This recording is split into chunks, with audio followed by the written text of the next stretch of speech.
Hello everyone, আমি তিয়াশা আর এটা আমার সেকেন্ড দিনের মিনি ব্লগ। ওকে, সো আমি আউটফিট চেঞ্জ করে নিয়েছি, হয়ে গেছি রেডি। আমরা অলমোস্ট এবার নামবো বাস থেকে। আগের ব্লগে তোমরা দেখেছিলে আমরা শ্যামলীতে করে বেরিয়ে পড়েছিলাম শিলিগুড়ির উদ্দেশ্যে, আর এখন আমরা যথারীতি শিলিগুড়িতে পৌঁছেও গেছি মোটামুটি 8:30টার মধ্যে। আর আমাদের গাড়ি চলে এসছে আমাদেরকে নিতে। আর এখানে আমরা পেয়ে গেছি আমাদের প্রথম পাহাড়ের দর্শন। আশা করি এই রাস্তাটা তোমরা সবাই চিনতে পারছো। হ্যাঁ, এটাই হচ্ছে সেই সেবক রোড।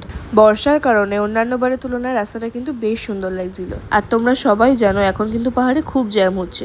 শিটং যাওয়ার রাস্তায় কিন্তু আমরা অনেকটা জ্যাম পেয়েছিলাম। সাথেই আমরা সেরে নিয়েছিলাম ব্রেকফাস্ট, মোমো আর লুচি দিয়ে। রাস্তায় যেতে যেতে কিন্তু আমরা ছোট বড় বেশ অনেকগুলো ঝর্ণার দেখা পেয়েছিলাম। মেবি এই বর্ষার কারণেই সেটা। মোটামুটি 1.5-2 ঘন্টা জ্যাম কাটানোর পর আমরা রাস্তা একটুখানি ফাঁকা পেয়েছিলাম। তারপর ওই আর কি পাহাড়ে গান শুনতে শুনতে আমরা সবাই খুব মজা করছিলাম। তারপর দেখতে দেখতেই চলে এলো আমাদের প্রথম ডেস্টিনেশন যোগীঘাট। আর সত্যি কথা বলতে আমার মনে হয় না এই জায়গাটায় আমার ভয়েস ওভার দেওয়ার কোনো দরকার আছে, তোমরা শুধু দেখো।